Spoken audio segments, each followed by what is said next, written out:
Hi, all of you, and welcome to a post-summer episode of Grab Your Mic.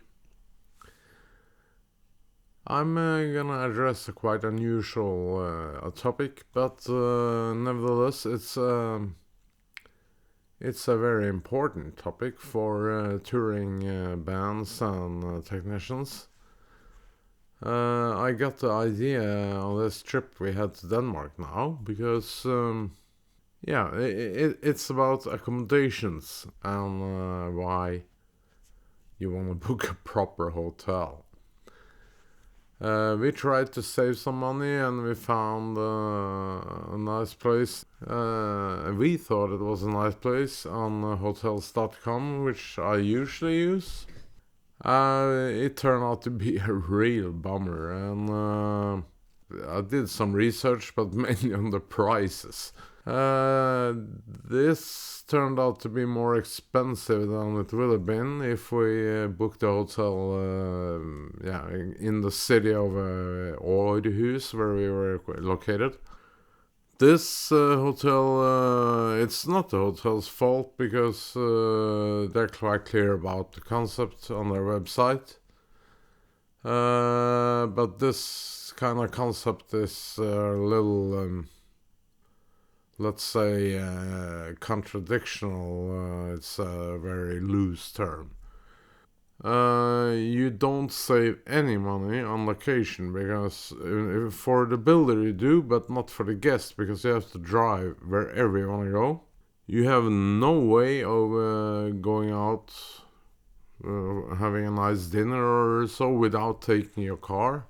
You could probably take the train, which is going straight past my window, but we're on holiday and we need some kind of, leave the car, go out the door and find some place to have a good time. I'm gonna correct this a little bit.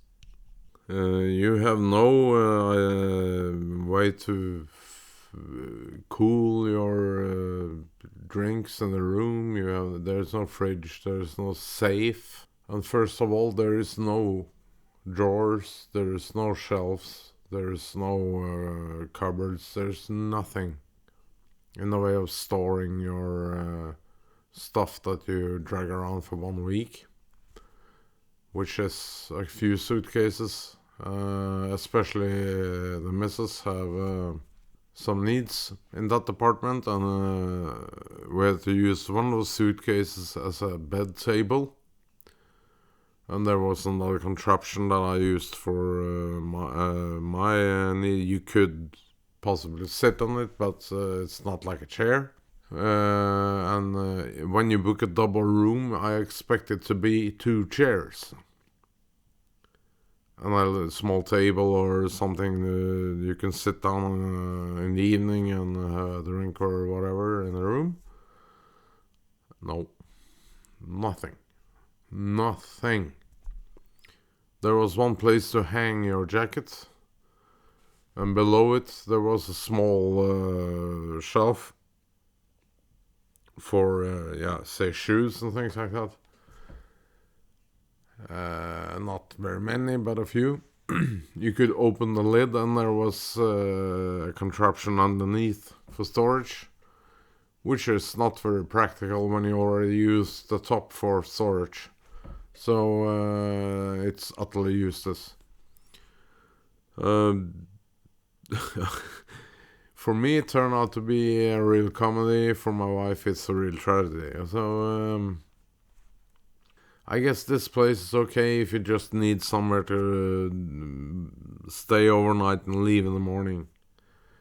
But if you want to stay for a week, don't go there. Spend maybe a little bit more. It's not much, just a little bit more, and then you get a very much nicer hotel somewhere in the city. There is a couple of positives. It's a good parking, which you can get on most hotels. There maybe have to pay a little bit, but still, here you have to drive a lot. So there's no restaurants close by. There's no shopping centers. There's no nothing. It's in the middle of an industrial area, so you spend a lot of time in your car. The internet connection is good, so but it's probably as good in every hotel nowadays.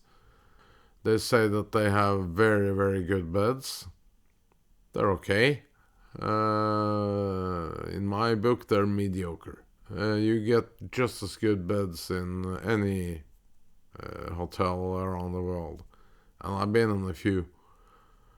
I tried to figure out how many, and it's many hundreds. During my career, I've been traveling for 30 years, and this is easily ending in the top 3 of the lowest hotel bookings I ever experienced. You will be better off with a tent, because you have more freedom to stay wherever you want.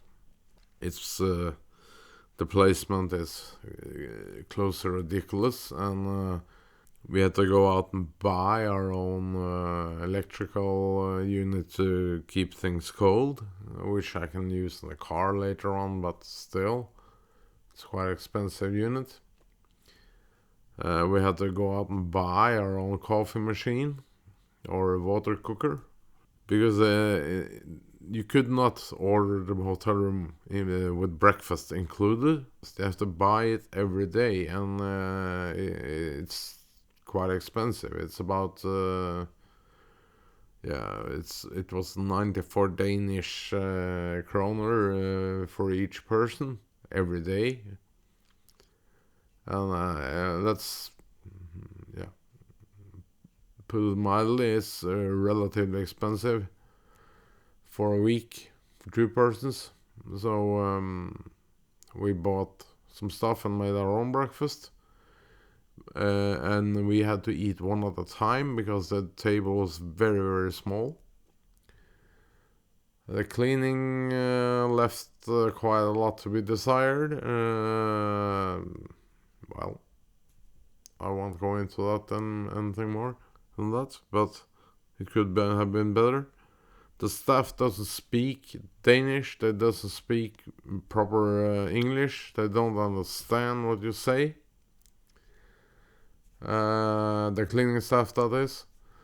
One day I told them to leave the socket for the fridge unit that we just bought in. Don't take it out and stop the fridge. And she misunderstood this completely. I think she was maybe from Lithuania or something like that. She didn't clean the room at all. And you have no telephone down to the reception in the room, so you couldn't tell them to come and empty the trash bins, for instance. Change the towels, etc., etc.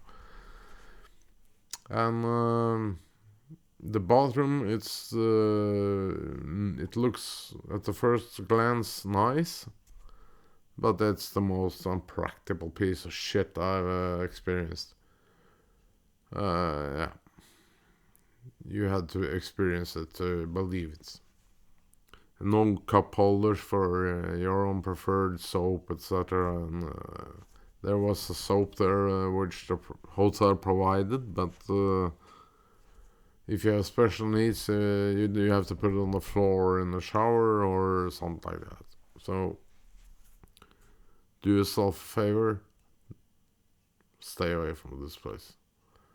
Book a better hotel with a known name, known brand, so you know what you get and you know what to expect. This is a lesson learned, and I'm gonna now play a film for you so you can see and hear what I'm talking about. I haven't even scratched the surface here in the intro. I probably left out a lot of important information, but you get the main point, and the main point is stay out of this place. Don't go there. It's not worth it. For me, it is after a while a little humor, but for my wife it's tragic. She did not have a nice holiday.